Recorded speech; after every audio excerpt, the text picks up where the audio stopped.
Malalas mo. I squeeze sa bahay dahil hindi ko alam ang gamit nila dito. So, I squeeze with my own. This is the first squeeze.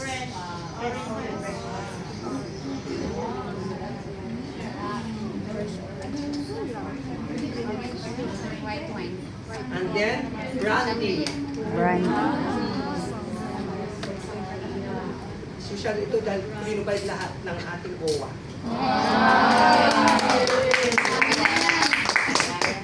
Gusto mo ala. This is the dami, so 245.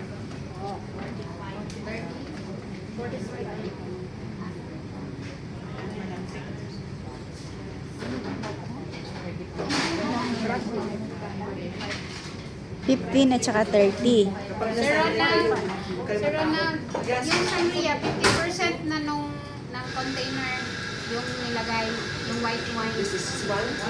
It's good for 30, 50, kalahati. 750 ml kasi ito eh.